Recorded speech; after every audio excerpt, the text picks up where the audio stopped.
Que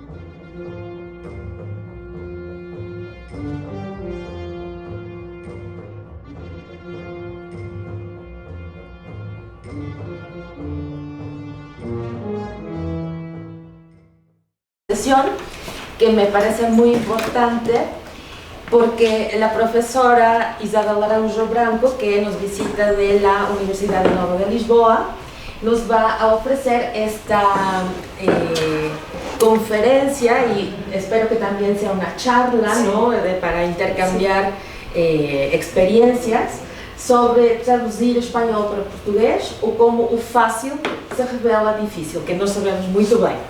Entonces, va a ser una sesión, a mí me parece que de espejo de lo que nosotros hacemos en español, ¿no? Y podríamos después pensar en una colaboración de intercambio de aquello que para nosotros es exactamente esto.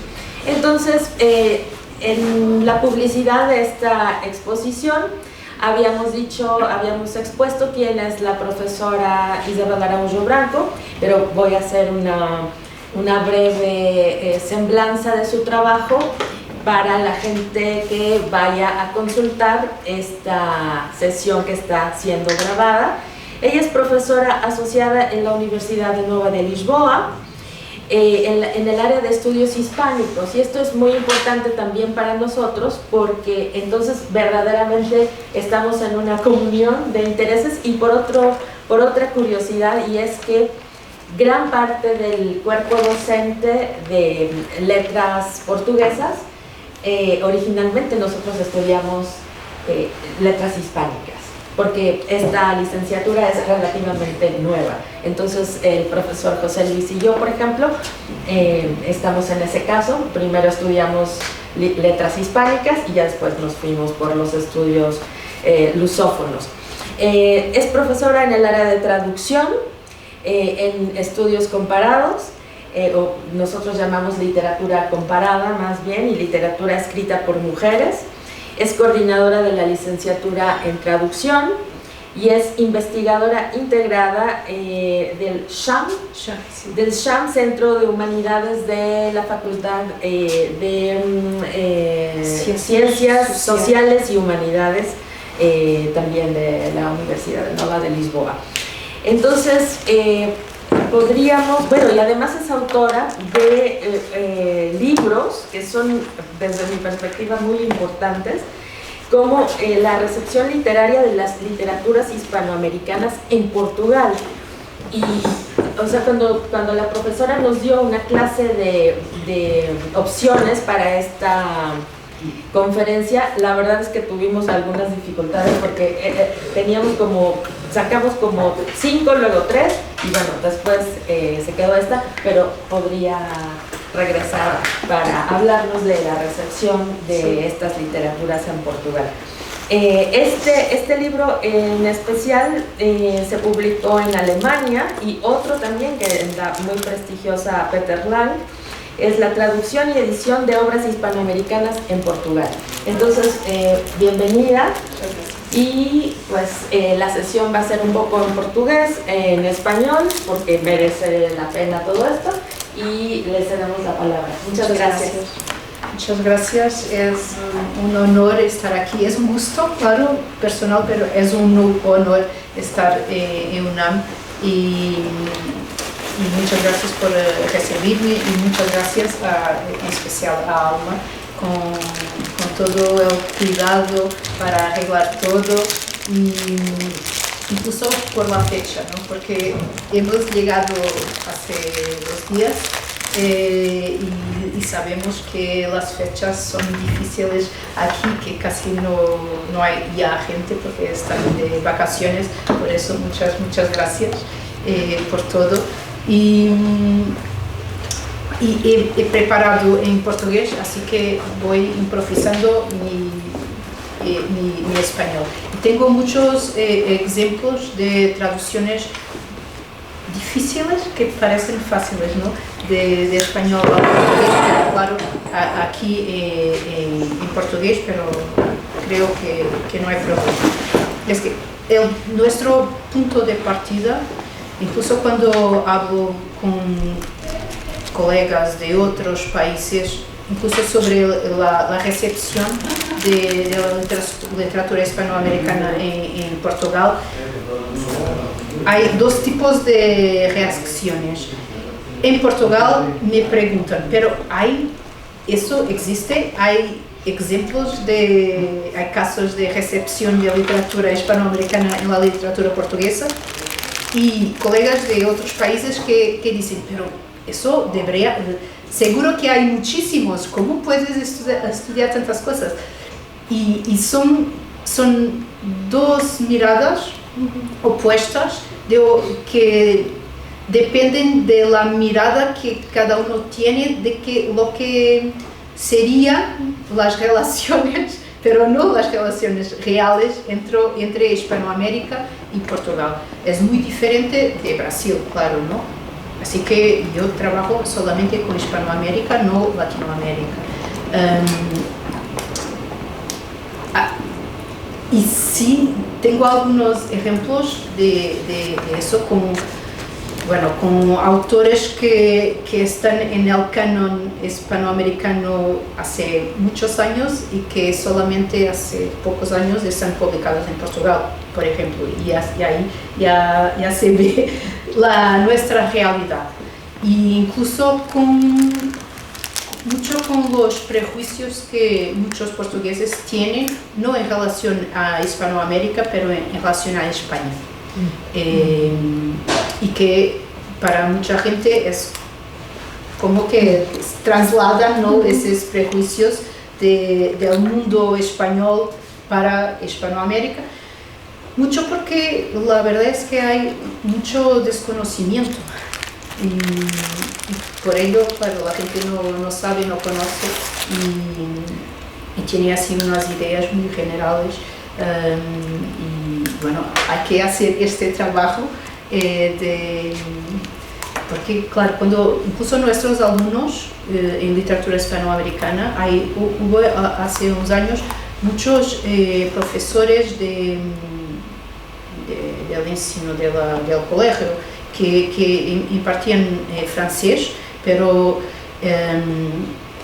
casi no había más alumnos de francés. Entonces ellos han regresado a la universidad para estudiar español porque había mucha demanda de español. Pero incluso ellos estaban ahí con todos los prejuicios porque no querían, porque tenían sus cosas, sus casas, y era gente que tenía 30, 40 años y ya no quería estar ahí, pero estaban ahí con todos los prejuicios, pero después, cuando empiezan a leer, y ahí comprenden, esto es otro mundo y es muy, muy bueno y muy interesante. Así es ese nuestro camino, ¿no? Que es hablar sobre la realidad, sobre las obras literarias, sobre lo que es Hispanoamérica, y después es muy fácil, la gente se queda conquistada en la primera lectura, en la primera clase, en la primera charla, y creo que es ese nuestro camino. Y aquí empiezo con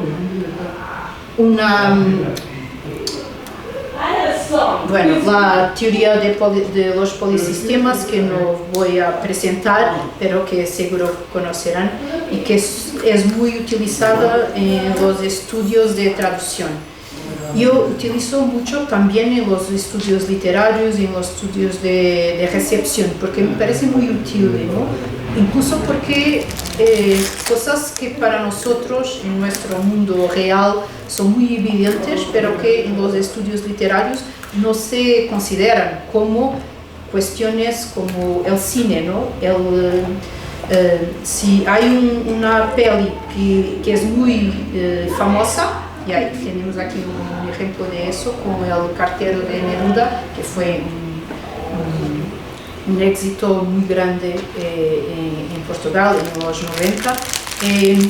Claro que el libro se irá a leer mucho más, pero es un fenómeno del cine, ¿no?, y del público. Es el mercado funcionando, que no tiene que ver con el texto, con la calidad del texto, ¿no? O en el caso portugués mucho dos hechos políticos muy importantes que fueron la Revolución Cubana de 59 y Chile, el proceso chileno con el gobierno de Salvador Allende, pero menos y con el golpe, ¿no? Y toda la gente que fue justo como que 6 meses antes, el golpe, 6 meses antes de nuestra revolución de los claveles. Así que empieza la dictadura en Chile en octubre de 73 y nuestra dictadura de 48 años termina en abril de 74, así como que 6 meses. Y hay un interés muy grande por Chile y todas las informaciones, por ejemplo, autores que a lo mejor no son así muy buenos o no los mejores, como Sepúlveda, Luis Sepúlveda o Isabel Allende, tienen un éxito muy grande y que empieza con eso, ¿no? Con el interés de la gente por Chile en general, y son obras que hablan sobre Chile, que son chilenas, y así la gente quiere saber todo, y ahí empieza. Y creo que con estos dos ejemplos del cine y de estos procesos políticos, ¿no? Que creo que es comprensible un poco como la teoría de los polisistemas, que integra fenómenos, sistemas que no son literarios, pero que tienen un impacto muy grande en el sistema literario. Y aquí tengo la representación del polisistema portugués. Claro que si hablamos sobre el polisistema mundial, la literatura portuguesa está muy alejada, ya sabemos, ¿no? Pero dentro del polisistema portugués, ¿qué tenemos? Siempre la literatura portuguesa en el centro, eso sin duda. Pero hay cambios. Por ejemplo, la literatura francesa se está alejando del centro en los últimos 20, 30 años, por ejemplo, ¿no? Aquí, para mí, claro que es mi área, el lugar de la literatura, de las literaturas hispanoamericanas, de algunos autores en particular. ¿Qué pasa? Ahí en los 60 tenemos, aquí no, algo como aquí, claro, la literatura brasileña es otra cosa, no hago. Y en los 70 que empiezan dos nombres y que no son la literatura colombiana y la literatura argentina, son Borges y García Márquez. ¿Sí? Es otra cosa que la teoría de los polisistemas nos permite, es reconocer autores específicos que no tienen que representar la literatura nacional, que también podríamos discutir qué es eso de literatura nacional, pero bueno. Y después, en los 80, empezamos con otros nombres por aquí, como la literatura española, que se acerca un poquito, las literaturas africanas en portugués, que ahí también entran, ¿no? Después de la Revolución, y Sepúlveda y Allende, que ahí están centrados, y es muy impresionante. Por ejemplo, Sepúlveda, que ha muerto ahora con el COVID, ¿no? Y que no, es muy impresionante porque cuando se ha quedado enfermo, primero, y después cuando se ha muerto, después hay las portadas de los periódicos tenían ahí informaciones con fotografías, y casi no hay escritores portugueses en las portadas de los periódicos o de las revistas. Es para mí una prueba de que es un fenómeno literario en Portugal en todos estos años. Isabel Allende es otro ejemplo así muy cotidiano, que es la publicidad en los autobuses, que no hay publicidad de libros en autobuses en Portugal, no hay, pero cuando sale un nuevo libro de Isabel Allende, a veces está ahí. Eso no es normal porque no pasa nunca con libros incluso portugueses, como digo. Y si las editoriales pagan es porque van a tener gente comprando mucho, ¿no? Bueno. Ahora ya en el siglo XXI, que hay en una posición que sigue ahí ya no totalmente periférica, pero semi-periférica, ¿no? Lejos de ser central, pero hay un cambio, y hay un cambio por aquí con otras editoriales más chiquitas, y que incluso van a publicar por primera vez Horacio Quiroga, por ejemplo, que ¿cuántas décadas? Hay algunos libros que tienen como 70 años de diferencia y que son libros canónicos, ¿no? Muy, muy importantes en la literatura, bueno, en este caso uruguaya, pero hispanoamericana, pero no había en Portugal.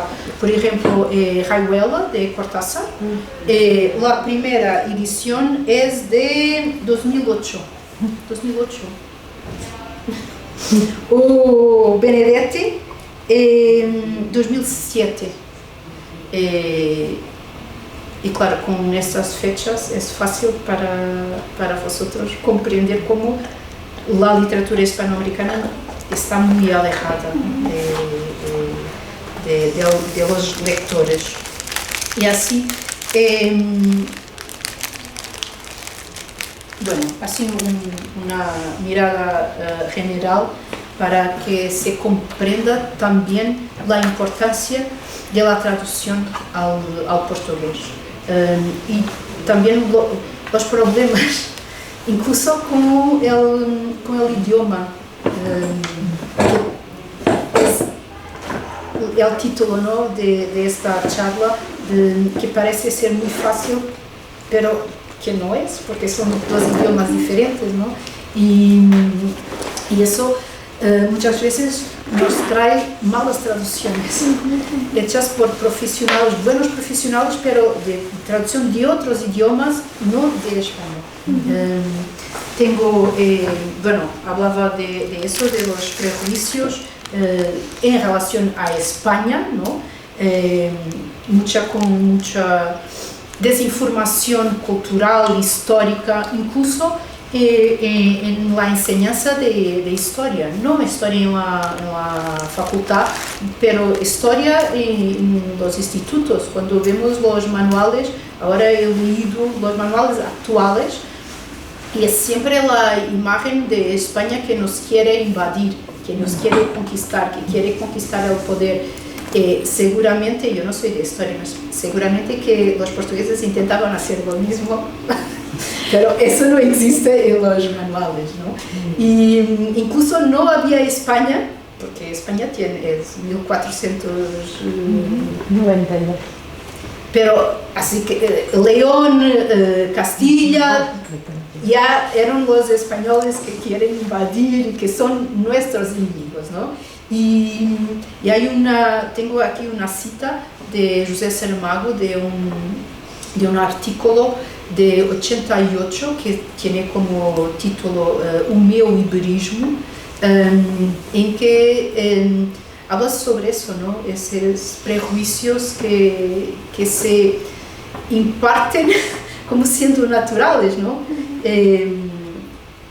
Y que nosotros vamos a interiorizando sin saber, y como no tenemos, bueno, hoy en día es diferente porque viajamos más a España y percibimos, no, sí, ellos hablan un poco más alto, bastante más alto que nosotros, y otras cosas más, pero es muy interesante, es un país muy, muy diferente, y toda la gente se queda muy impresionada, ¿no?, con España. Voy a leer en portugués. Como qualquer outro português, antigo e moderno, fui instruído na convicção firme de que o meu inimigo natural era e sempre haveria de ser Espanha. Não atribuíamos demasiada importância a que nos tivessem invadido e saqueado os franceses, ou que os ingleses, nossos aliados, nos tivessem explorado, humilhado e governado. Absoluto, o que se chama absoluto, do nosso ponto de vista de portugueses, só o rancor ao castelhano, sentimento dito patriótico em que fomos infatigáveis no decorrer dos séculos. Bueno, eu creio que isto que está cambiando, são buenas notícias, pero que resumen la manera que en general los portugueses ven a los españoles y al español. Incluso tenemos un refrán que es de Espanha nem bom vento nem bom casamento. Así que nada de bueno puede venir de España, ¿no? Bueno, y la gente, claro, interioriza porque no, solo cuando conoce directamente es que puede pensar, eso no hace sentido, nada de eso, ¿no? Pero hay que conocer directamente. Sobre el idioma, esta cercanía, ¿no? Entre español y portugués, tiene un efecto que es que casi todos los portugueses tienen la idea de que hablan español. Nosotros tenemos, claro, que aprender portugués, que vamos a la escuela desde niños, aprender, pero es como que en la maternidad nos dan un chip y ya sabemos hablar en español. Incluso nuestros alumnos en la facultad, casi todos los que eligen español son aquellos que no quieren estudiar mucho, porque asumen que es fácil, que no hay que ir a las clases, es igual, yo comprendo, así que si comprendo no hace falta nada. Y después, incluso en la traducción, que no imaginan los exámenes que a veces tienen un texto de una página que tiene 60 errores, que es una brutalidad, porque claro, casi todas las palabras que aquilo es español, no es portugués.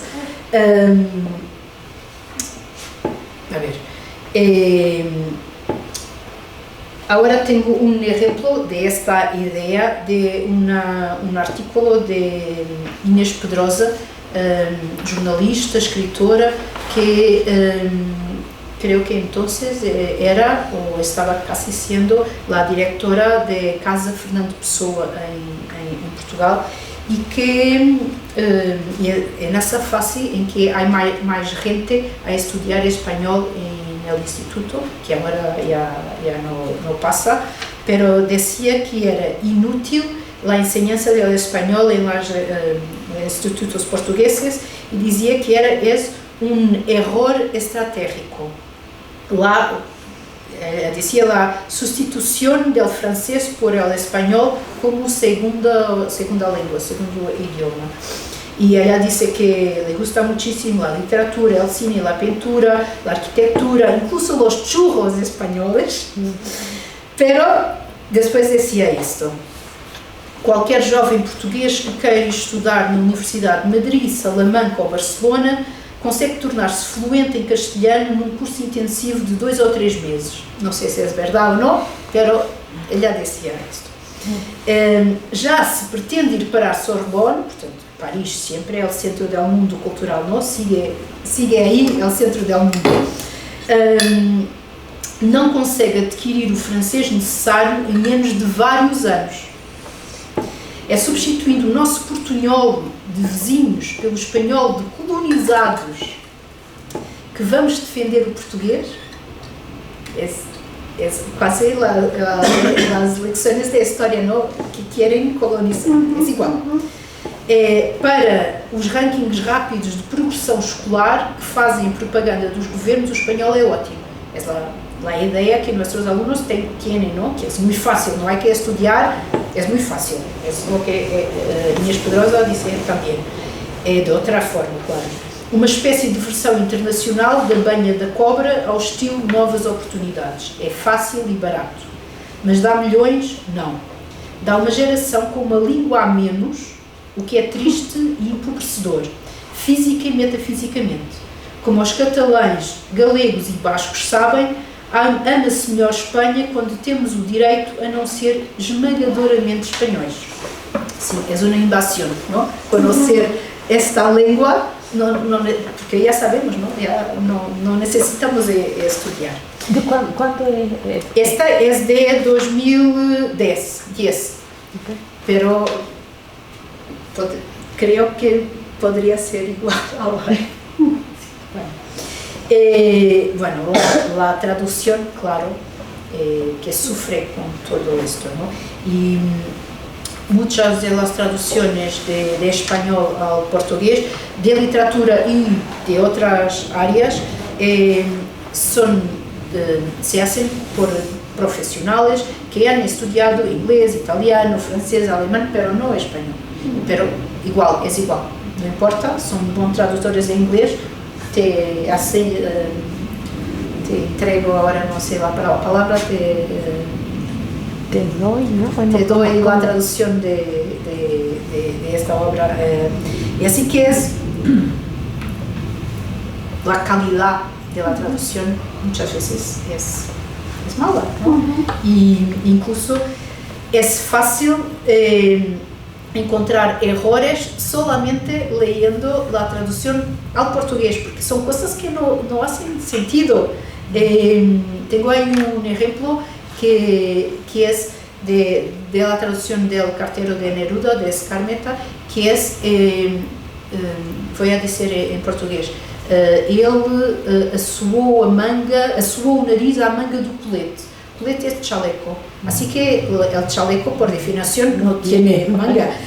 Así que es un texto surrealista o algo así, ¿no? En portugués, porque en español hace sentido, porque chaleco en español de Chile es el saco.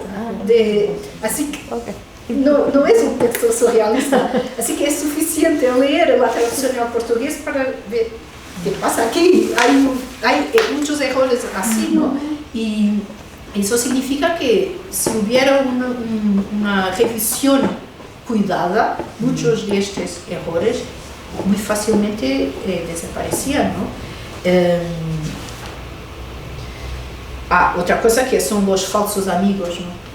Todas las palabras que parecen que son iguales pero que tienen otros sentidos. Tengo aquí varios ejemplos de eso, pero aquí tengo una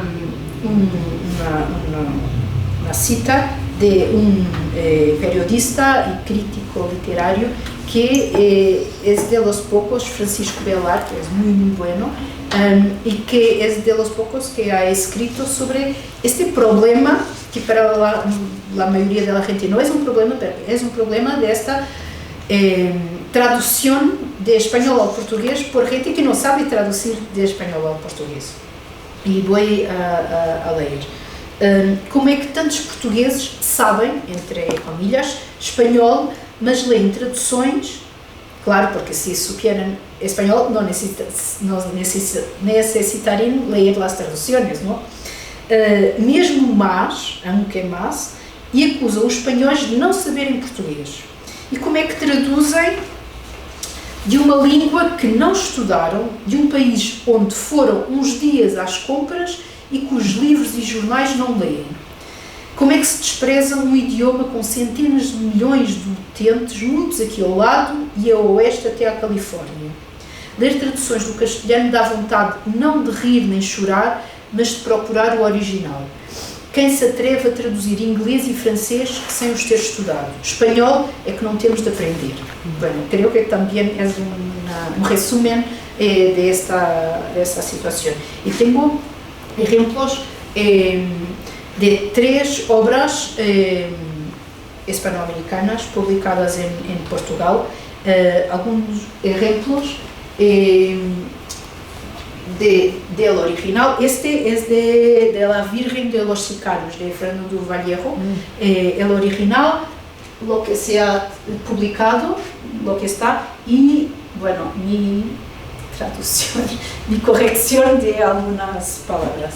Incluso el título de este libro, que en español es La Virgen de los Sicarios, ¿no? Pero en portugués está A Virgen dos Sicarios, que nosotros no utilizamos la Virgen, es Nossa Senhora de Fátima, Nossa Senhora da Conceição, Nossa Senhora, usa-se a Virgem, e sim, mas é completamente, perdão, é muito secundário, é sempre Nossa Senhora, así que incluso el título debería ser Nossa Senhora dos Sicarios, y no a Virgen dos Sicarios. Bueno, puedo pedir que alguien lea el original y yo leo después en portugués. Sí. Tú, Rocío, que estás más cerca. A ver. Que sí, es la letra, pero...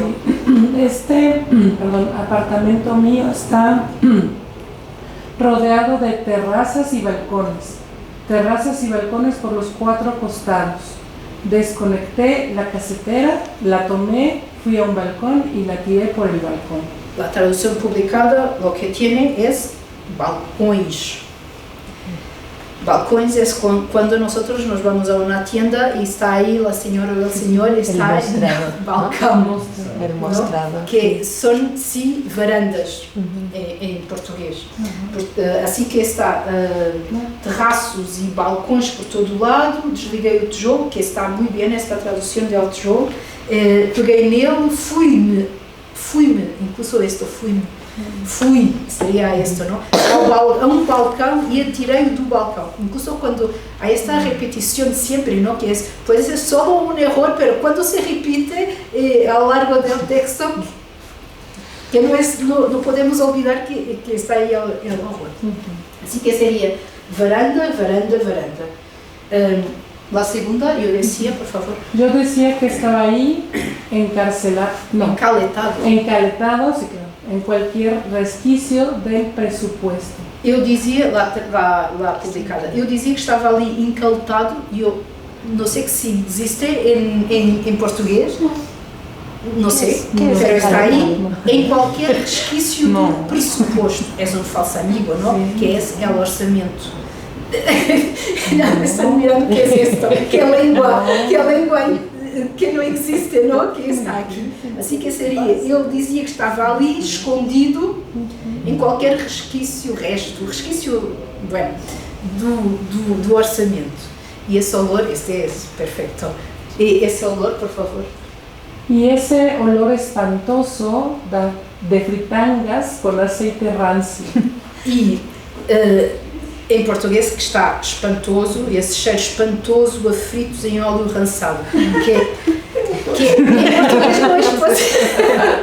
¿Por quê? Porque la palabra viene de espanto en portugués y en español, ¿no? Pero en portugués siempre es positivo. Así que yo puedo decir a Isabel, tu camiseta es, en portugués, perdón, es espantosa, es un elogio. A mí me gusta mucho su camiseta, pero incluso cuando leemos eso en portugués, nuestra traducción, como la frita, puede ser fantástica, ótima, ¿qué es esto? Es otro mundo, o es surrealista. Todo esto nos puede remitir, ¿no?, a una lectura de los textos que puede ser otra cosa, pero no, el problema está en la traducción.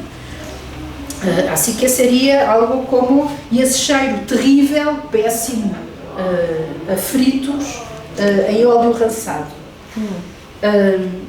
Algún día acabarán lo inconcluso y cruzará el tren elevado sobre mi ciudad.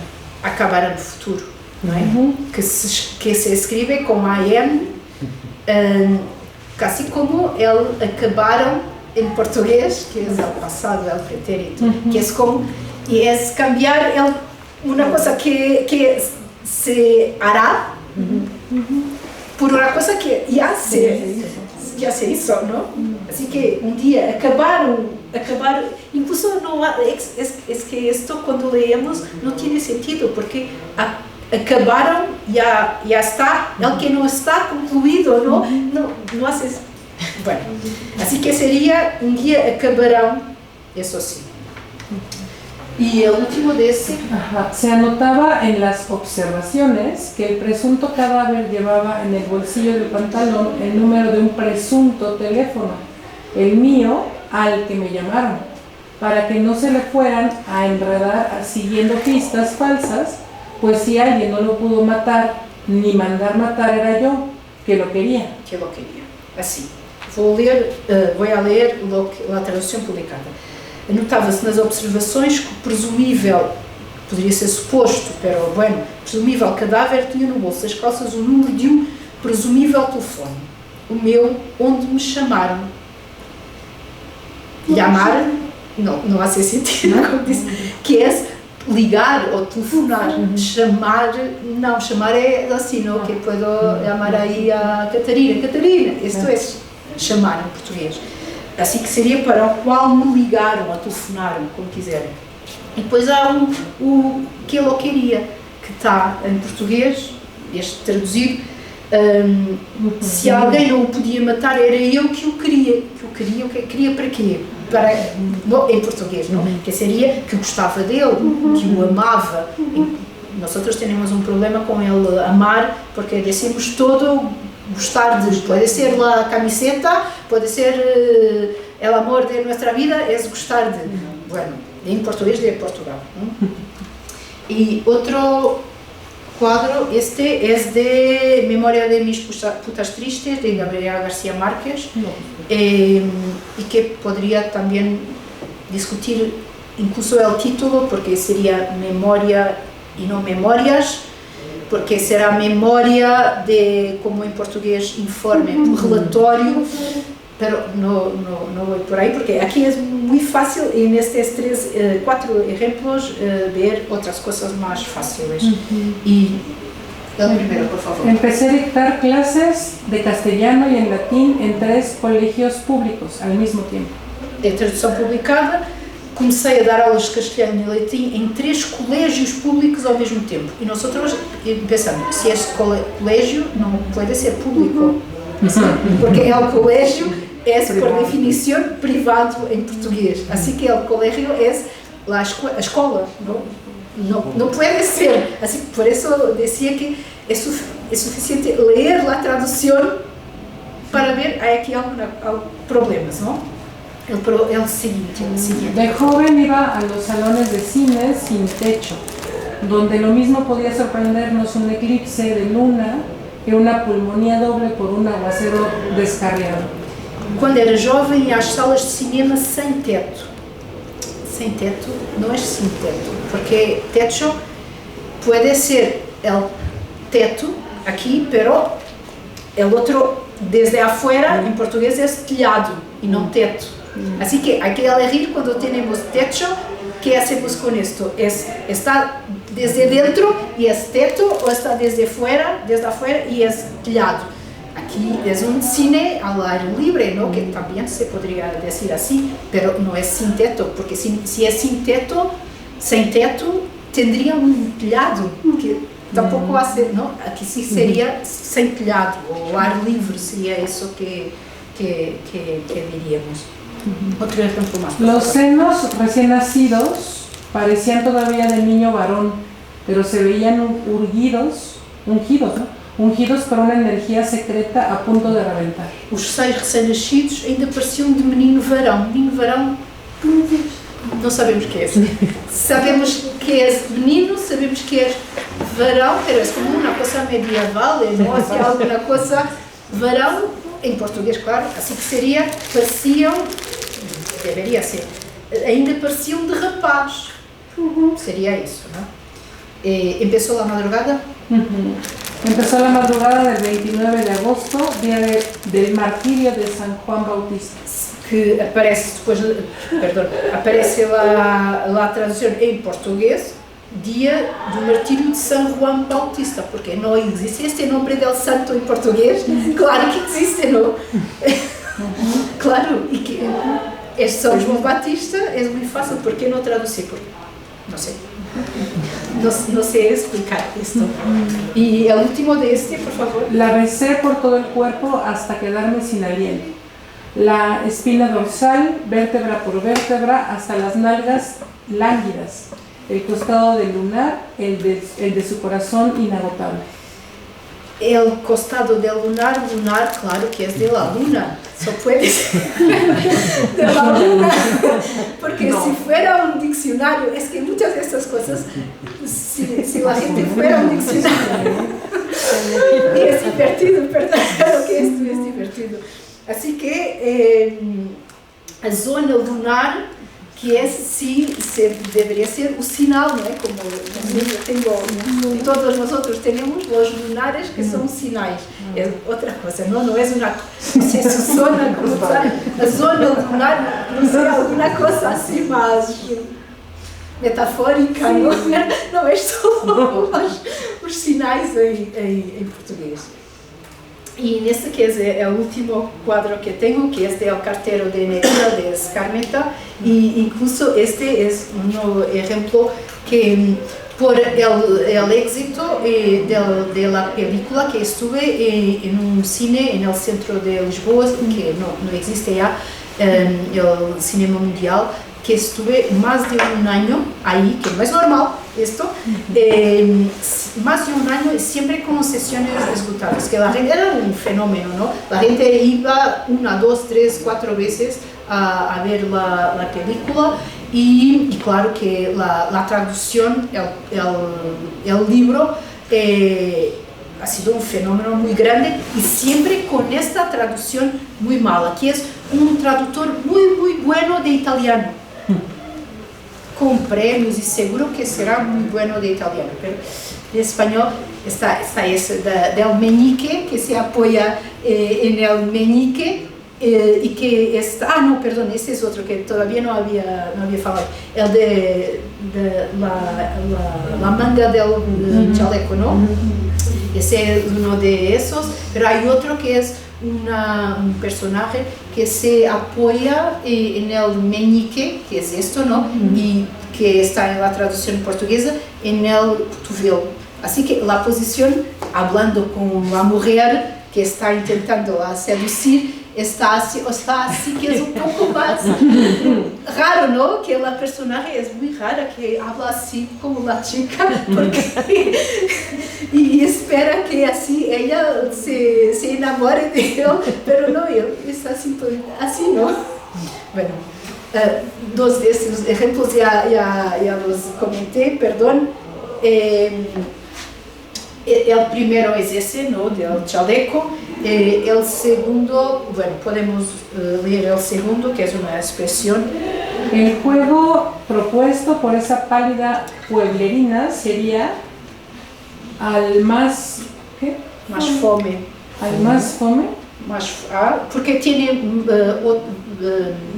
diferentes posibilidades, pero esta es la primera. Más pero fome. Aquí solo he puesto las más fome que bailar con la hermana. Es que fome es en portugués hambre. Así que, claro, si fome está en español, es igual. ¿Sí? Seguramente es igual en portugués, ¿no? Así que él ha escrito más fome que danzar con la hermana, que no tiene sentido ningún, porque significa así, es más aburrido, aborrecido, do que danzar con la hermana, que es una expresión idiomática de Chile, esto de fome. El otro es ese del meñique y, bueno, podemos...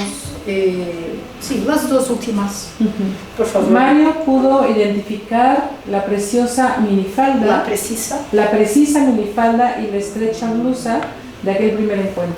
Que está, y a lo mejor será algo así, un error de lectura, porque la traducción está la preciosa mini saia, claro, cuando lo que debería estar es a misma mini saia. Claro, porque es la misma que ella está usando. Y el último ejemplo, por favor. Mario Jiménez supo de la muerte del poeta en el televisor de la hostería. La noticia fue emitida por un locutor engolado al cual habló de la desaparición de una gloria nacional e internacional. A notícia foi emitida por um locutor enfatuado que falou da desaparição de uma memória. Desaparição. Seria desaparecimento, não é? Desaparecimento em português. E aliás, se temos a aparição, pero aparição é da Senhora de Fátima. Aparecimento é, sim, não é? Aparecimento. A mesma coisa com a questão com a descoberta, que muitas vezes traduzem como descobrimento em espanhol, que em português deveria ser descoberta del fuego, por exemplo, não descobrimento, não, isso é outra coisa. Bueno, creo que con esto ya estamos, bueno, sigo, ¿puedo seguir? Tengo más cosas. Pero puedo parar cuando me digan, yo paro. Ejemplos de... cosas aquí que tengo antes de esto, que saber, por ejemplo, si son textos de español de España o de español de otros países de habla hispana, ¿no? Por ejemplo, novio en español de España es, bueno, no tienes que ir a casar en breve con la otra persona, ¿no? En portugués, noivo es solamente cuando te vas a casar o cuando has casado muy recién. Pero en otros países de Hispanoamérica eso no es igual, ¿no? Por ejemplo, me dirán en español de México, pero por ejemplo en Chile el novio que no tienes que casar es pololo del mapuche, ¿no? Que es el novio, es como en portugués de Portugal, que es cuando te vas a casar. Así que es importante saber, este texto es de España, así que novio será namorado en portugués, o es de Chile y novio es noivo. Sí, eso también es importante. En México, ¿cómo es? Novio. No. Es siempre novio. Enamorado. Bien. Algunos ejemplos de puede ser las dos, ¿no? Muy públicos, ¿no? De empresas y cosas. Aquí es de una compañía de aviación que es incluso difícil a veces comprender las informaciones que deberían ser muy llanas, muy directas, muy fáciles, pero que no. Por ejemplo, voy a leer, esto debería, en teoría está en portugués. Procura uma brecha e dá uma fugida, quando deveria ser procura um intervalo e foge. As ofertas em espanhol, em português, falso amigo, quando temos uma oferta, es un regalo, ¿no? En español, ¿no? Que vamos a una tienda y están ahí las ofertas, no podemos entrar y sacar lo que quiera, ¿no? El precio está más bajo, ¿no? Así que serían promociones o saldos. Aquí que... Rebajas. Las rebajas, ¿no? Aquí ellos no están ofreciendo vuelos gratuitos, no, están bajando los precios, pero un portugués que lee esto que está en portugués, oferta, así que no tengo que pagar, me puedo ir, ¿no? Es absurdo. Otros ejemplos de aquí, algo muito valorado, que seria valorizado em português, uma vez que se evitam deslocamentos, e deveria ser que são evitadas deslocamentos é da retina, por exemplo, deslocamento da retina. Viagens. Es que es divertido. Eu me divirto mucho leyendo los exámenes, porque são coisas assim, não? Relação tu a tu, que é isto, relação informal, não? Companhia próxima, Companhia não, seria empresa. Informal também, nome próximo. Aqui um clássico dos perguntas, PRE, quando em português é PER, perguntas, não é? Pode chamar para o nosso número do nosso apoio ao cliente, chamar lá está, vamos chamar ao número, deveria ser ligar ou telefonar, não é? Posso escolher o assento, não é o assento, é o lugar ou a cadeira.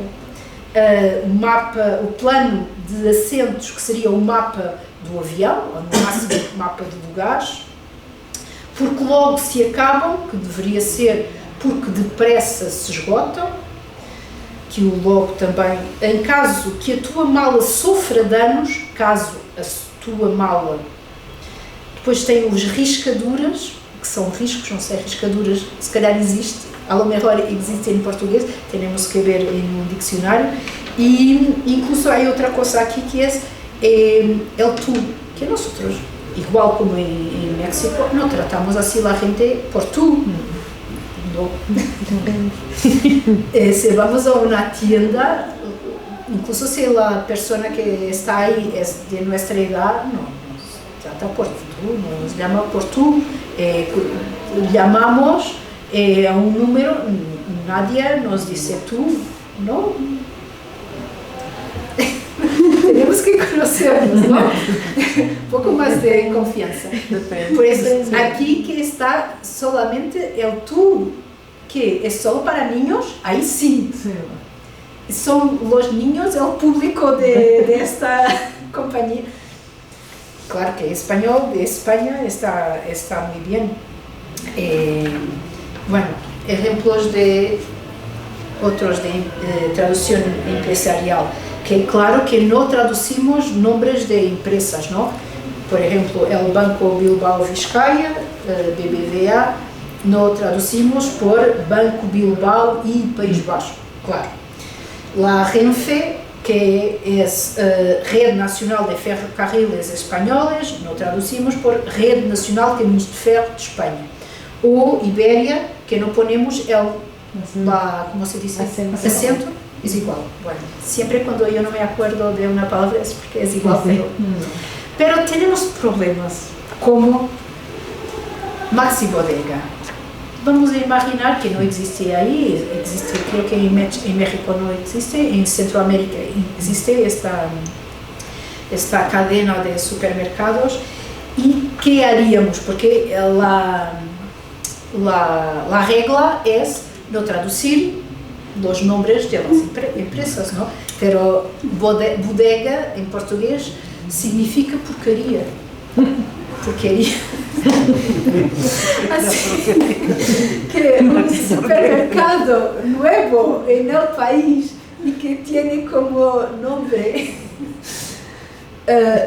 Maxi Porquería, seguro que toda la gente hablaría mucho y funcionaría como con publicidad, pero no sé si publicidad positiva o no. Así que, ¿qué haríamos? Tendríamos que decir a las personas, bueno, es esto que significa en portugués, ¿no? A lo mejor quieren cambiar el nombre solamente aquí, ¿no? Pero sería una cuestión al menos. Un ejemplo que viene del chat, claro, pégate y chatea, ¿no? Del chat, que es en inglés, que nosotros también utilizamos el chat, pero si vamos a conjugar el verbo, ¿no? Agarra y chateia, chatear en portugués es aburrir a alguien, ¿no? Así que tampoco podría funcionar, ¿no? Chateia es lo que mi hija dice de mí, que me estás a enfadar, estás-me a chatear, así que sería y comunica o algo así. Que não poderia ser chatear de todo.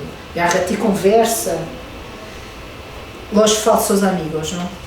E aqui tenho o enlace que puedo abrir ou depois enviar. Hay esta publicación que es una lista de, no todos, pero de muchos falsos amigos, que estaba hasta muy poco tiempo en la página de Consejería de Educación de España y Portugal, pero que no está ya, no sé por qué, pero han sacado, y que era incluso una, no era el PDF, estaba en PDF, pero era una digitalización del libro, que es chiquito, pero aquí en este es el boletim de los traductores de portugués en la Unión Europea, que se llama a Folha. Ahí hay listas de falsos amigos que siempre están incompletos, pero se pueden descargar también, y ese está disponible así. Este es un cartel con algunos ejemplos de esos falsos amigos, pero tengo aquí ejemplos que son a lo mejor los que encontramos más a menudo, ¿no? Que como él todavía, que es, tenemos todavía en portugués, pues es otro sentido, ¿no? Todavía siempre tiene el sentido en español de aún no. En portugués sería la traducción ainda, como él es guapo, pero su hermano todavía más, ainda más. Não, no entanto, o seu irmão, que não hace sentido. Todavía está enfermo, não é, no entanto está doente, não, é ainda está doente. Isto eu tenho o apenas. O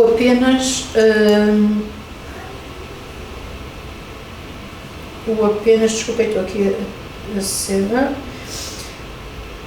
O apenas que é uma das mais grandes dificuldades, porque às vezes é falso amigo, outras vezes não. Às vezes tem o sentido de, como em português, apenas sempre é solamente. E às vezes em espanhol também tem esse sentido, mas outras vezes não. E para um português que lê apenas, claro, solo pode ter o sentido de solamente, de solo. Y tampoco en muchas frases hace sentido, y porque el sentido correcto es aún no, ¿no? Portanto, sería en portugués ainda não, ou mal, por ejemplo, apenas habla durante la comida, no es solamente habla, no, es quase não fala durante. Comida também poderia ser outro falso amigo, almoço, não é? Essa, apenas la conozco, não é solamente la conozco a ella, não é mal la conheço, ou quase não a conheço. Apenas havia salido, me chamaram por teléfono, mal tinha saído, ligaram, telefonaram. É espantoso, já está. E este es un ejemplo de ilusión, que cuando vamos al diccionario, no al diccionario bilingüe, al diccionario de portugués y al diccionario de español, la definición de la palabra ilusión y ilusión es casi la misma. Pero cuando vamos a traducir, no. Muchas veces,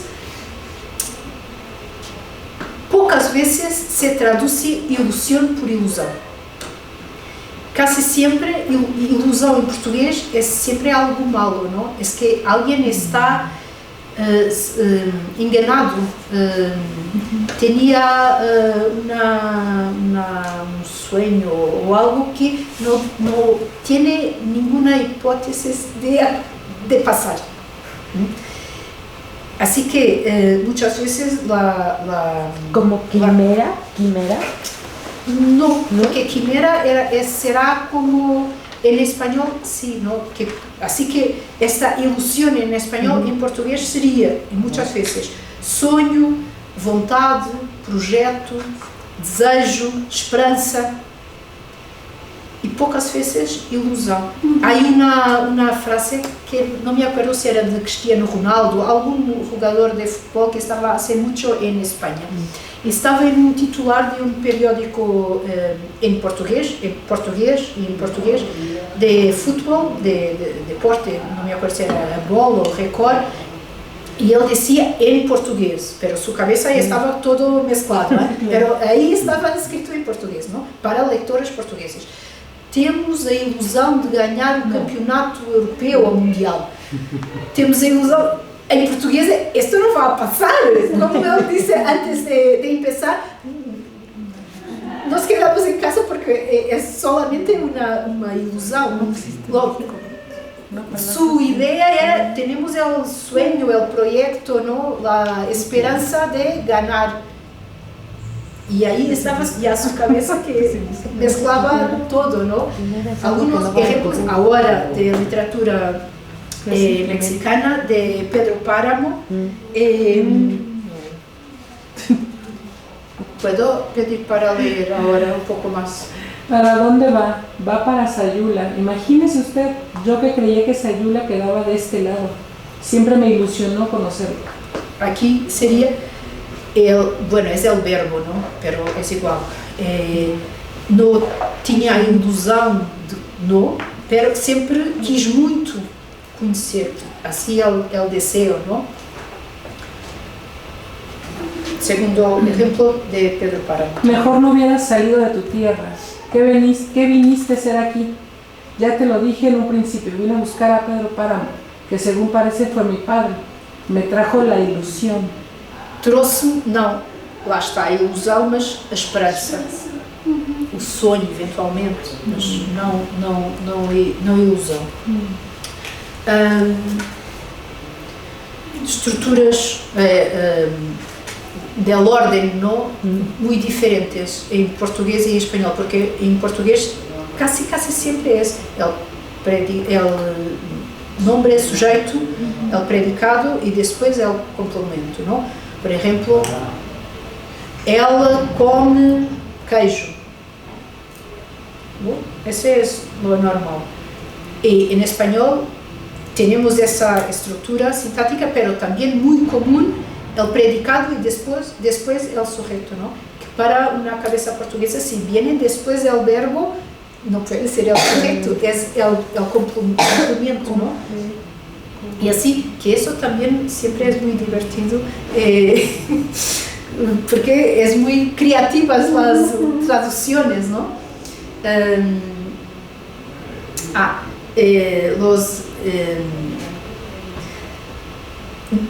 Los equivalentes, se puede decir así en español, ¿no? Porque siempre tenemos que buscar el equivalente de significación, de significado y de frecuencia de utilización. Por ejemplo, existe olvidar en portugués. Bueno, vamos al diccionario si existe. Los alumnos no saben que existe. Así que será el equivalente para una traducción de olvidar, esquecer. Si es un soneto de renacimiento, a lo mejor será olvidar, pero si es algo de nuestros días, no es olvidar, es esquecer. Creo que con ese ejemplo es muy claro siempre esto de está en el diccionario, sí, pero no es el más adecuado. Existe en portugués, sí, pero no puedes decir eso. No puedes traducir así como el ya que. Existe en portugués ya que, sí, pero no con la frecuencia con que se utiliza ya que en español, porque está incorrecto, no, pero termina siendo una marca del español que está por detrás, porque si no fuera una traducción no utilizaríamos tantas veces el ya que, utilizamos sim porque, pois, sim. O tampouco existe em português tampouco, sim. Quando utilizamos nunca. Usamos também não. Depois há que cambiar um pouco a frase. Como companhia existe, essa empresa. Há companhia de seguros, sim, isso é companhia. Companhia de aviação, sim, é companhia. Pero, em geral, é empresa e não companhia. Outras diferenças é o ser e el estar. Ser, estar, muitas vezes está ao revés. Nós, em português, usamos ser e em espanhol é estar e ao revés. Disso não tenho aqui exemplos. Não sei se tenho mais tempo. Não sei, eu tenho mais coisas para, pero no quiero ser demasiado... Porque vamos a necesitar tiempo para preguntas. Sí, así que termino. Pues si queremos redondear, sí. Sí. ¿Cómo quieren? Sí. Bueno, a ver. Un ejemplo que a mí me gusta mucho. Me voy a pasar estos.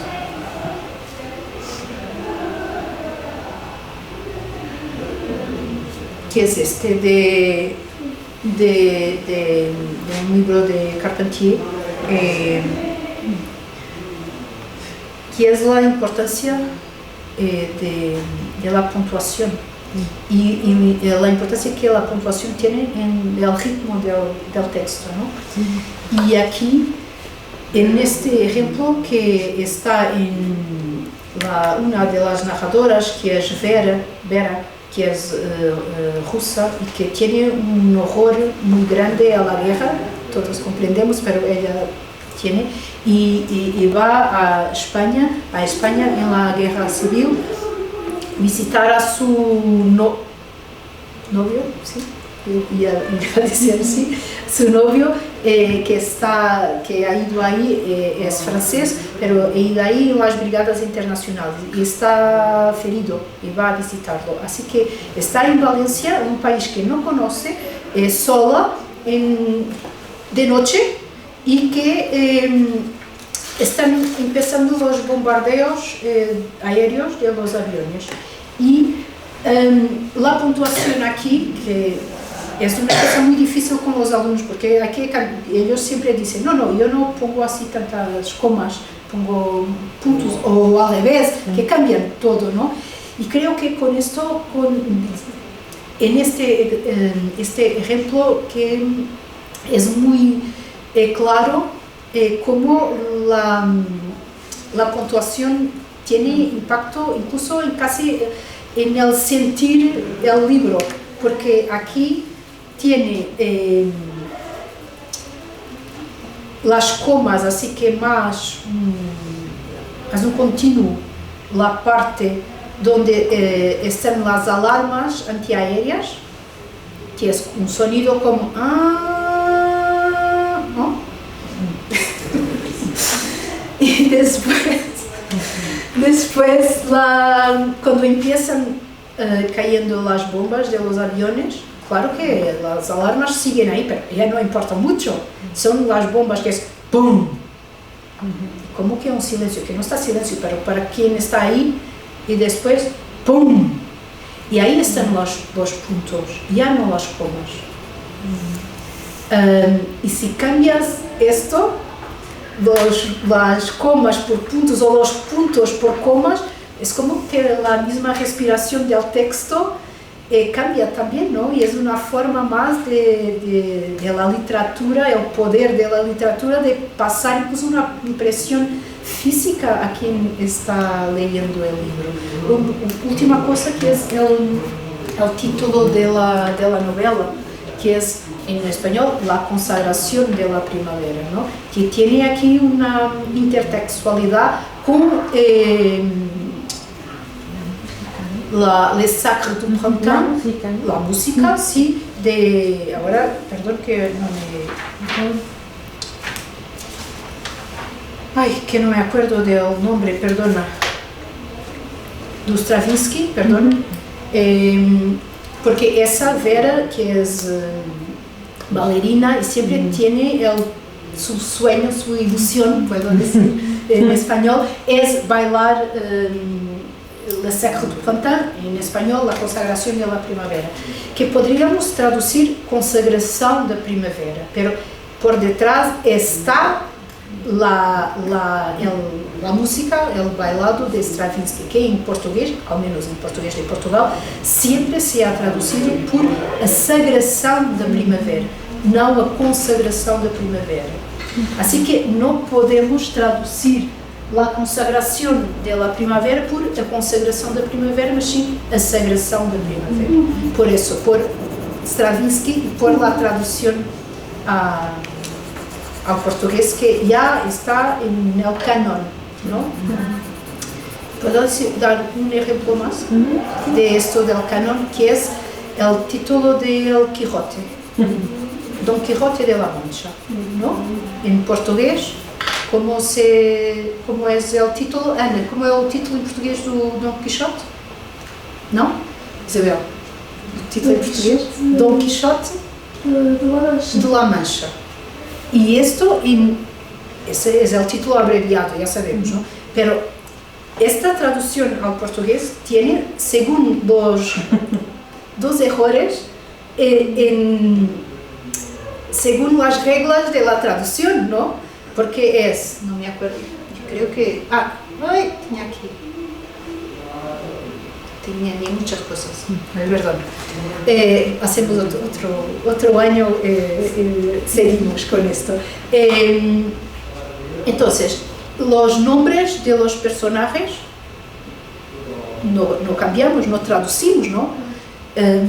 Al menos que sean en literatura infantil, por ejemplo, y que tiene algún sentido, ¿no? El señor nariz rojo o algo así, ¿no?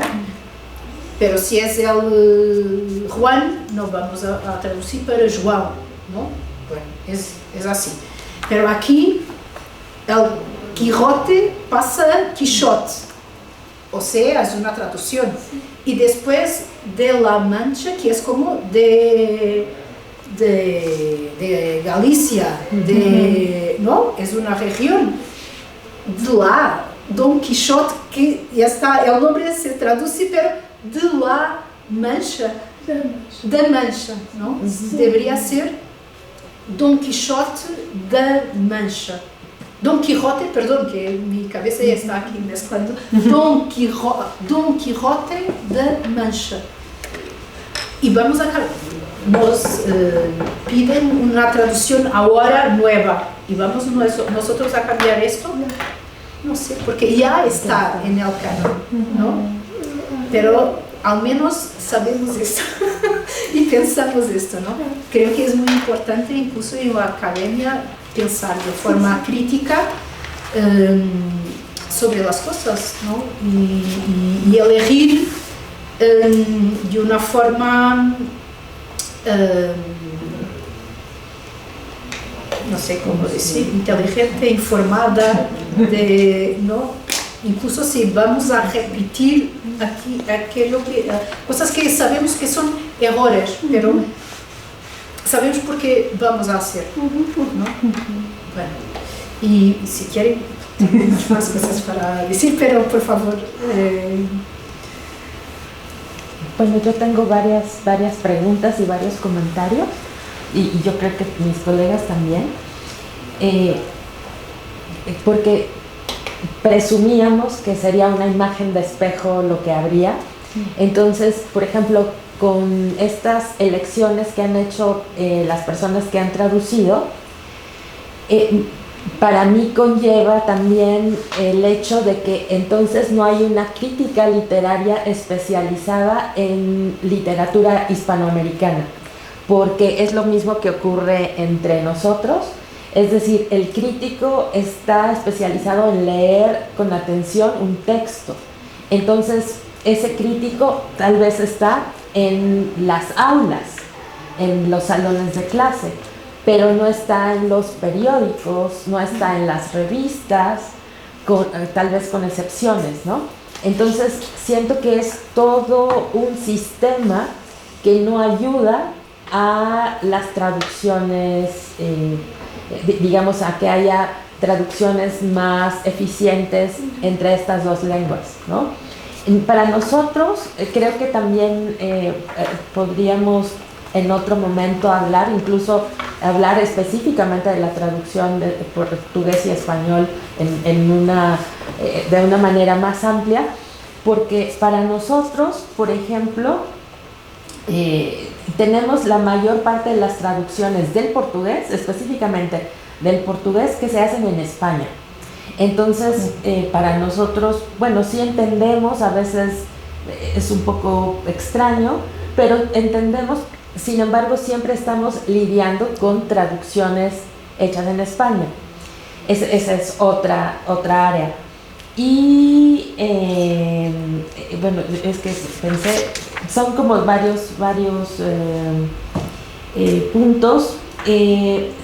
En estas traducciones también pensé, si no, estos errores de traducción de alguna manera están contaminados por una idea exótica de América Latina, por el realismo mágico, es decir, quizá el traductor sí vio que estaba raro, que no hacía mucho sentido, pero como los latinoamericanos son tan raros, ¿no? Entonces tal vez es así, ellos son tan extraños, entonces no puede haber quizá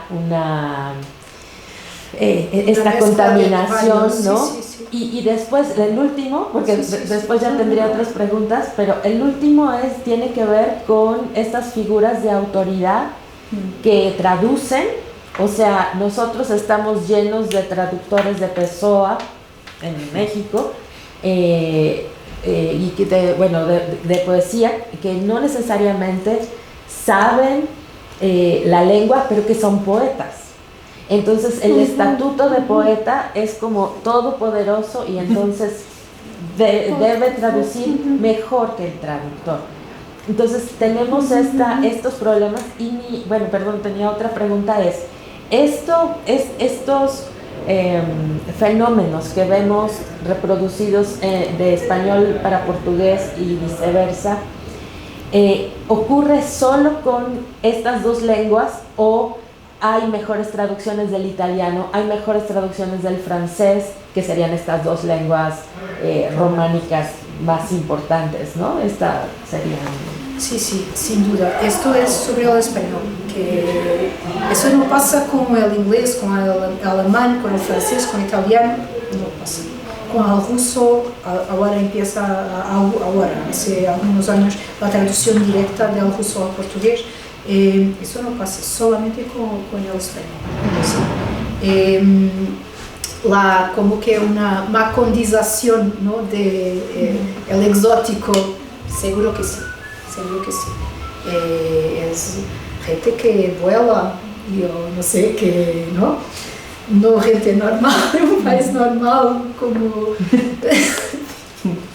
Sí, es eso, la imagen del exótico y a lo mejor eso, esa conjugación, ¿no? del desconocimiento del idioma, la facilidad claro que es igual en portugués, es apenas que me voy al diccionario a ver todas las palabras, no, claro, es espantoso, claro que es espantoso. Y si no es porque a lo mejor sí les gusta ese, no sé. Para mí es un misterio todo esto, porque para mí es muy evidente la mala calidad. No comprendo muy bien por qué. Y creo que está muy por detrás esta como que una secundarización, se puede decir así, ¿no? de todo el inmenso y diverso mundo en español, como si fuera todo, como si el español fuera solamente de España, y como si no hubiera tantos países, tantas culturas, tanta diversidad en español, ¿no? Sí. Y había una pregunta más que... Sí. Su comentario en el inicio es un resumen perfecto de lo que yo creo que es esta situación. Sí. Los críticos. Los críticos, sí. Es un problema porque hoy casi no hay crítica literaria en Portugal. tenemos muchos problemas, cada vez más, como la cultura, la educación, y incluso hay hoy día 2 periódicos que tienen una vez a la semana, más o menos, crítica literaria. Y tenemos un otro que es Jornal de Letras, que sigue ahí casi para que el grupo económico que tiene ese y otros periódicos que puedan lucir, nosotros tenemos algo de cultura. Pero es esto, es el escenario de la crítica cultural. En general, y son casi todo cosas como, ahora hay la moda, está de moda poner estrellas en los libros, con reseñas de 10 líneas, y después que son 5 estrellas o ninguna. Y poco más hay, y son como que fenómenos que son importados de editoriales que vienen desde fuera, ¿no? Que sean éxitos en Estados Unidos, en Francia. Entonces, las editoriales logran que haya entrevistas a esos autores, y son casi todos o estadounidenses o franceses, o es eso. En los últimos 2 años más o menos, la crítica literaria ha dado atención a escritoras españolas jóvenes, y es nuevo esto, lo que ellos dicen como la escritura do campo, más campestre, que es como Caroma de Laila Martínez y otras así, y que está bien, creo que los libros están muy bien, pero es como presentado ahora. No sé si las editoriales tienen algún punto de meter, por qué, no sé por qué que pueden meter ahí ahora, pero es como que una nueva ola de literatura española que está bien, pero tampoco comprendo por qué ahora, y todo lo que ha pasado, o otros que pasan en los mismos momentos, que no tienen espacio, ¿no? O sea, la cultura y la crítica literaria es un problema. Nosotros, 3 que estamos aquí, 3 personas, estamos en un proyecto de traducción de teatro. Y entonces yo pensaba también la especificidad de traducir teatro, puesto que el teatro siempre está pensado para representarse. Entonces, con la traducción de los nombres, en algún momento dado, pero en clase con Santareno, Bernardo Santareno, leímos Pecado de João Agonia.